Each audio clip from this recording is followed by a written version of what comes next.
আজান হয়, হাইয়া আলাস সালাত,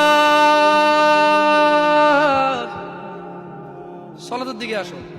হাইয়া আলাল ফালাহ, কামিয়াবির দিকে আসো। আল্লাহু আকবার, আল্লাহু আকবার, আল্লাহ বড়। ওই টেলিভিশন দেখে, আল্লাহ বলছে আল্লাহু আকবার, আল্লাহ বড়। ও ক্রিকেট খেলে, আল্লাহু আকবার।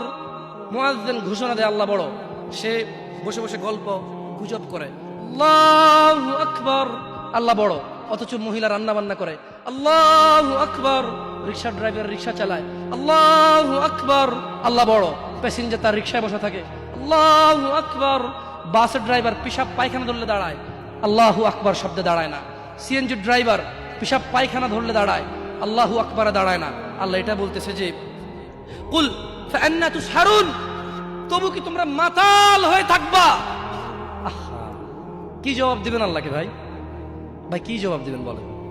দাঁড়িয়ে চেঁচে ফেলতেছেন, টাকুর নিচে কাপড় পরতেছেন, এক ওয়াক্ত নামাজের ধার ধারতেছেন না, অন্যের মেয়েকে ফুসলিয়ে ফাসলিয়ে কোর্ট ম্যারেজ করে ফেলতেছেন, একটা পারিবারিক ফিতনা ফাসাদের মধ্যে জড়িয়ে যাচ্ছেন, একটা সামাজিক ফিতনা ফাসাদের মধ্যে জড়িয়ে যাচ্ছেন।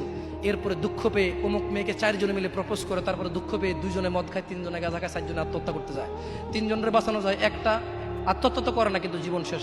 পরীক্ষার সময় পড়েনি, ক্লাসের সময় ক্লাসে যায়নি, মাদ্রাসার সময় মাদ্রাসা যায়নি, সলাতের সময় মসজিদে আসেনি। এভাবে তার জীবন যৌবন সব শেষ করে দেয়। আল্লাহ এই জন্য বলছে ফাআন্না তুসহারুন, ও নবী এদেরকে বলেন তবু কি তোমরা মাতাল থাকবা?